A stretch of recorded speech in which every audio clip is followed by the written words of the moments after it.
In 1792, the French Revolution sparked a European conflict that would last a generation.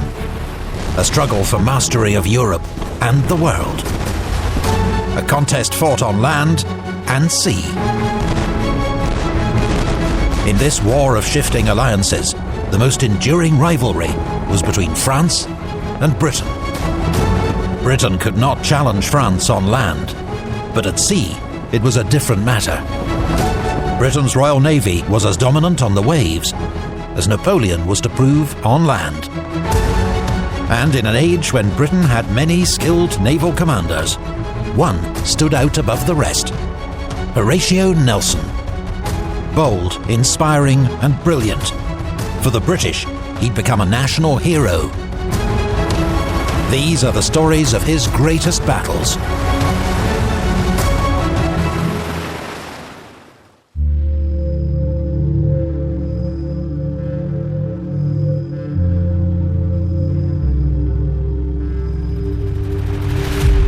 (1797). The Revolutionary War is in its 5th year, and the French Republic dominates on land. It has conquered the Low Countries and northern Italy, and now its armies advance on Austria. At sea, the British Navy rules supreme, having won a series of victories over the French.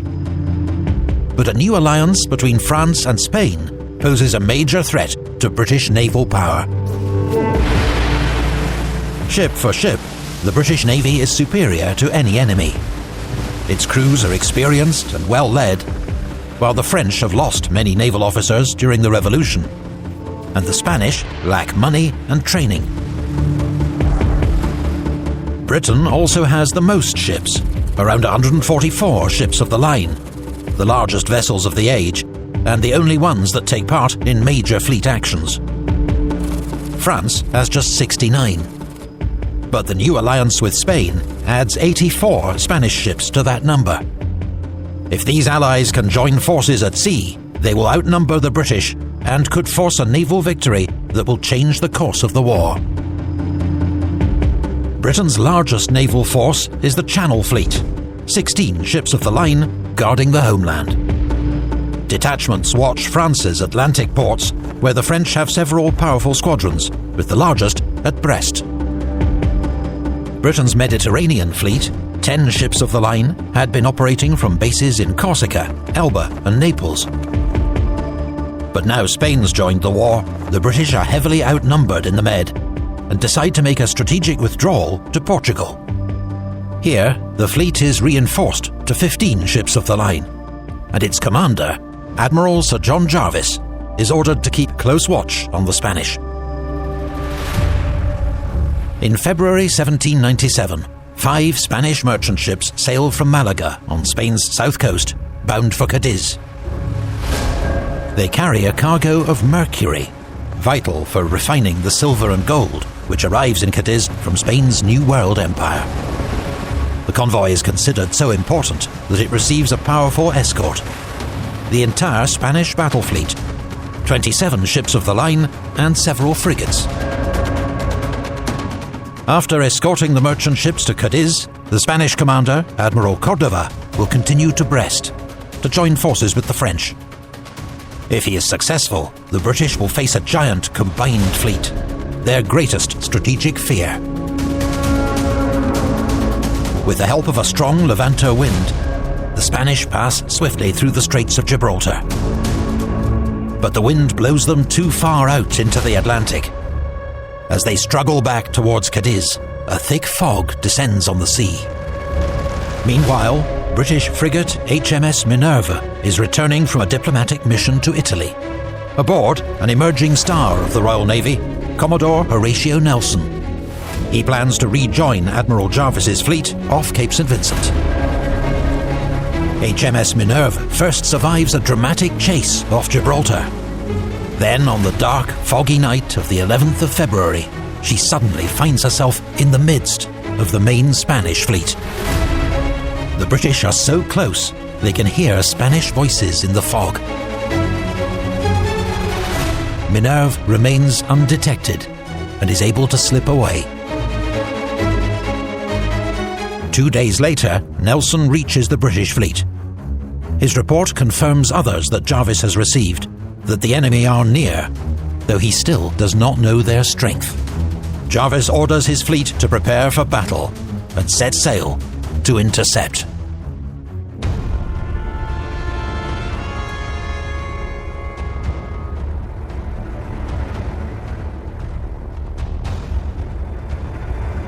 Admiral Sir John Jarvis, commander of the Mediterranean Fleet, was from a prosperous middle-class background, but ran away to join the Navy, aged 13.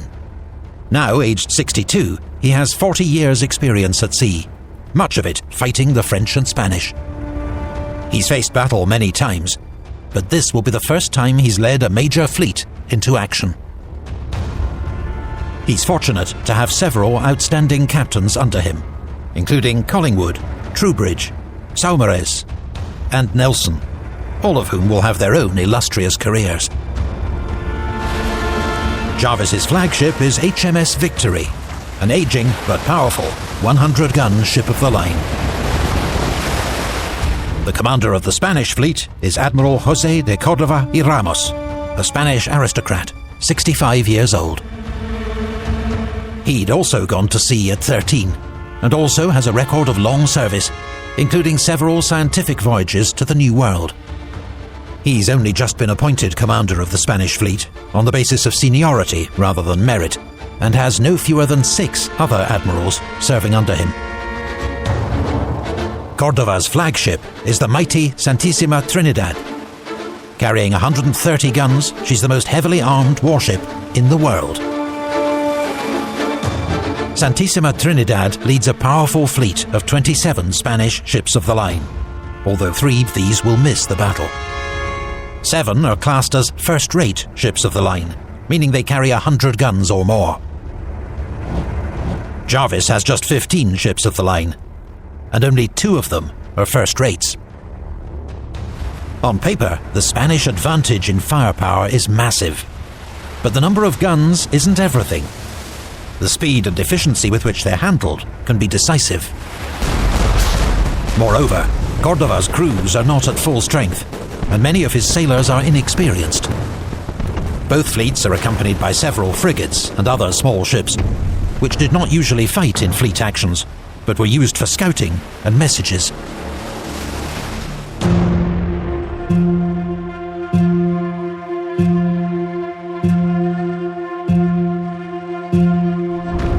At dawn, the British are sailing south in 2 columns. They hear Spanish signal guns in the fog and know the enemy is close. But while the British fleet sails with purpose, expecting to engage the enemy, the Spanish have become dispersed in their efforts to reach Cadiz. They are now in 2 groups. A smaller group of 5 ships to the east, led by Admiral Moreno, and the main group to the west, commanded by Admiral Cordova, both heading east-southeast. On their current courses, the British ships are set to pass between them. As the fog lifts, the Spanish fleet comes into view, and Jarvis learns for the first time that he is massively outnumbered. Lookouts at the mast tops pass a steady stream of updates down to the deck. 8 Spanish ships sighted. 20 ships sighted. 27 ships sighted. Finally, Jarvis snaps. "Enough, sir. The die is cast, and if there are 50 sail, I will go through them." The Spanish have also spotted the British. The larger formation turns north, looking to pass the British going in the opposite direction. The smaller Spanish force turns northwest, attempting to close up with the rest of the fleet. The British may be outnumbered, but if Jarvis can get between the 2 Spanish groups and fight half the enemy at a time, his odds will significantly improve.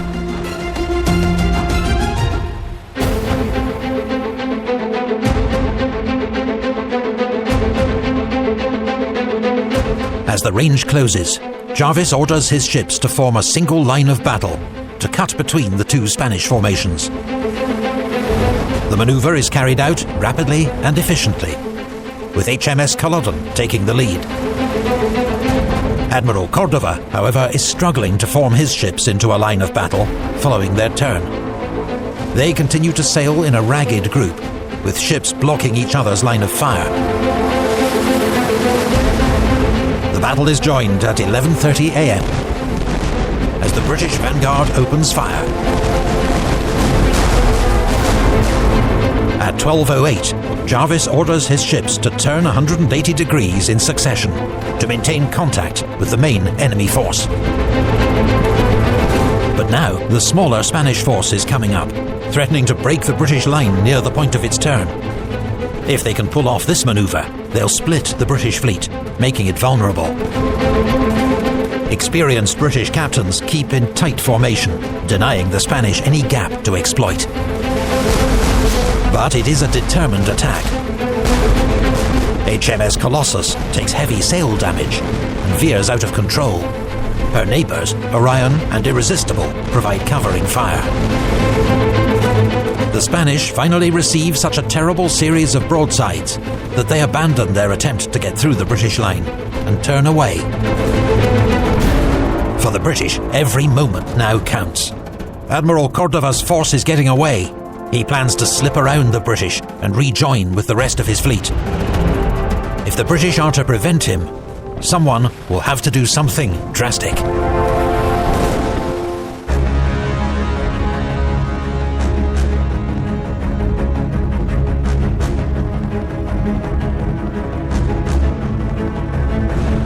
Commodore Nelson commands HMS Captain, a 74-gun ship, towards the rear of the British line. In this age, it was considered crucial to maintain the line of battle for the safe and effective manoeuvring of the fleet. But Nelson sees that in their current formation, the Spanish will soon slip out of reach. Just after 1 p.m, he decides he must do something about it.